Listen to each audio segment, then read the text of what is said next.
Alright, here is a look at the Albatros. All the parts and pieces in this single box. There's a lot of stuff packed into this huge box. If you look closely here, you can see the battery charger and the battery off to the left. And you can see the landing gear right to the right of that. If you look up top here, you've got both wings. And they are huge.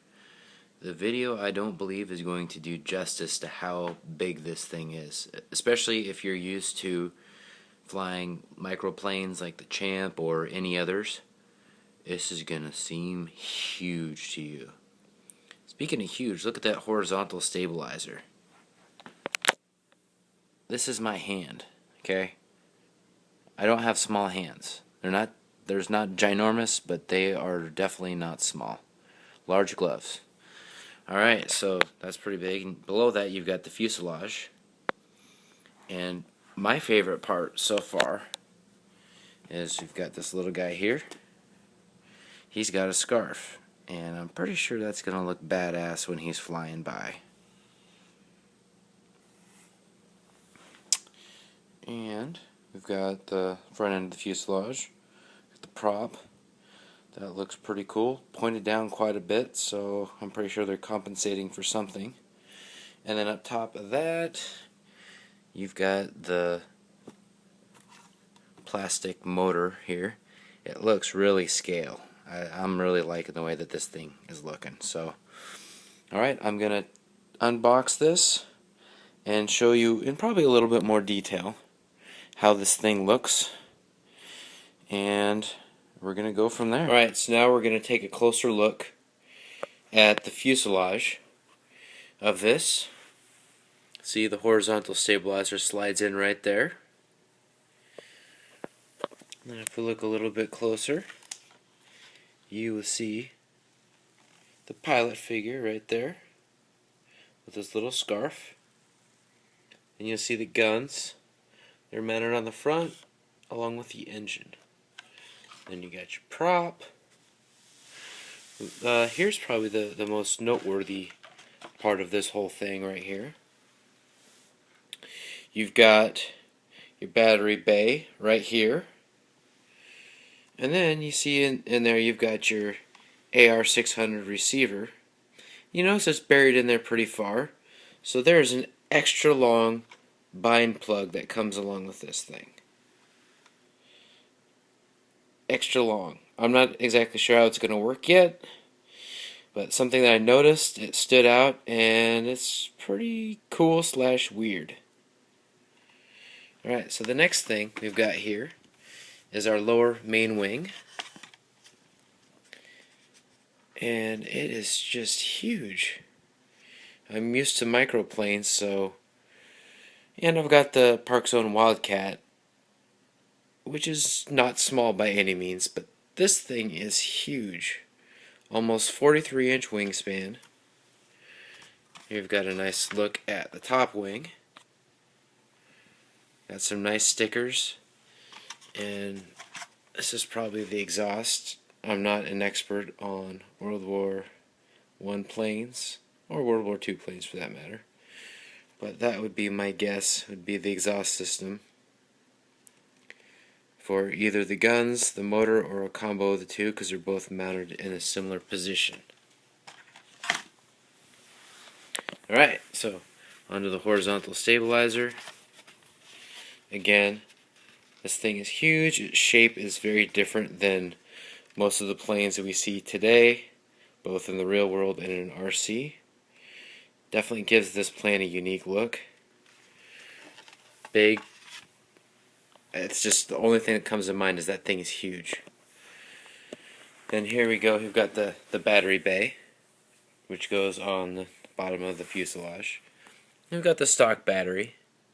Seems to be reasonably robust, but I have yet to test it, so we will find out, and I'll definitely talk about that in the Maiden Flight when we do that. Now this is the bind and fly. I got the bind and fly version. I was considering the plug and play, but I decided not to go that route. So it comes with the battery with the bind and fly, as well as this really nice charger. I haven't used it yet, but compared to the charger that came with my Wildcat, this thing is deluxe. It's got a bunch of different settings, and it just feels like quality when you hold it in your hand. Alright, so the next thing we've got here is the parts. It's got parts for the wheels, it's got the screws to screw the wings in, and everything else in there. So now I just need to put this thing together, which I'm going to do off camera because I really don't know what I'm doing, so it may take a while. But the next you'll see is this thing put together, and hopefully it looks pretty good. Alright, here's a quick little bench test. I've got this thing bound. Let's check the rudder. Needed a little bit of trim on it, but I did adjust the dual rate, so that probably had an impact on that. And let's test to see if the elevator moves a little bit. Alright, and the ailerons. They are reversed right now, but that can be fixed in the RTX or transmitter.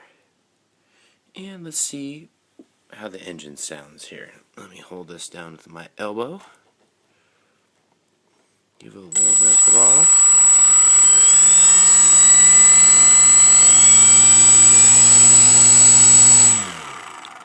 Everything seems to be in working order. I'm hoping that that little sound that we just heard in the engine is just part of how this is set up. If not, well, I may be calling Horizon and getting something figured out. Regardless, it looks like it will probably fly just fine. And alright, we're going to be going to the next phase of the build and unboxing, and hopefully the Maiden very soon. Alright, so I finally got it together, and it was a little bit of a task. I'm not a fan at all of the wheel design and the way that it goes together. Same thing with how the tail wheel or tail skid, whatever you want to call it, goes together. It's cheap crap, and I had to get a whole new screwdriver set to make it work, because if it wasn't perfect, it was not going through, and that was not putting me in a very, very good mood. So yeah, this is what it looks like right now, and we'll transition shortly to showing how the control surfaces move. Alright, so we're going to show you another angle here and show you how the control surfaces move. So here we've got the rudder.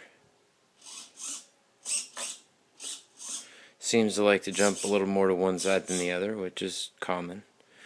Not exactly the best thing in the world, but it's common. And we've got our ailerons here. And then we've got our elevator back here. And everything looks a touch out of trim, so I trimmed it a little bit. And I may have to adjust the linkages here. You can twist them to adjust the linkages. And I'm actually probably going to do that in my Wildcat, because I didn't even know that you could do that with those, because they're so dark. I could tell you could do that on my F-18, but not necessarily on these ones. So I'm going to probably do that in mine and be able to do some inverted flight on the Wildcat videos soon. So look forward to that. And coming up next will be the Maiden Flight. Alright, here we are out at Bender Field, and we're going to see what happens.